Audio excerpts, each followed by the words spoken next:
President Donald Trump can use his executive powers to tackle the U.S. housing affordability crisis. Housing expert Pete Carroll told Newsweek that Trump's chance to deliver on his campaign promise depends on whether the administration pushes effective policies in the coming months. Treasury Secretary Scott Bessent recently announced the Trump administration is preparing to call a national housing emergency. This move aims to tackle high home prices and borrowing costs that have put homeownership out of reach for many Americans. However, Princeton professor Kim Lane-Sheppel warns the president is stretching the truth to meet the legal criteria for using these executive powers. Others believe this unprecedented use could offer a chance to solve a crisis.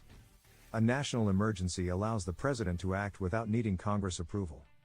Elena Chachko, a Berkeley law professor, explains, there is an emergency if the president says there is an emergency. She noted recent emergency declarations by Trump and others have reframed the true definition of an emergency, applying the word to ongoing issues like trade deficits and supply chain security. All of these are national emergencies declared by the last few administrations, she said, adding that arguably, none of these issues are emergencies by the standard definition of the word. Housing prices have surged more than 40% since the pandemic began due to low mortgage rates and limited supply. The home shortage continues, with an estimated 4.5 million unit deficit growing annually, according to Carroll. Although inventory has increased recently, much of the demand drop is due to homebuyers struggling to afford new purchases.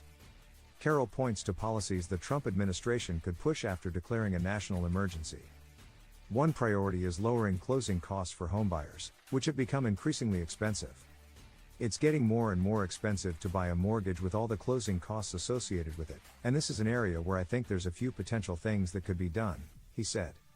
Another is opening federal land for residential development.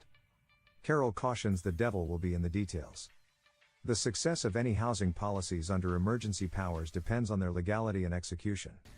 If it doesn't, it will get challenged and there's a good chance it'll get struck down by the courts, he warned.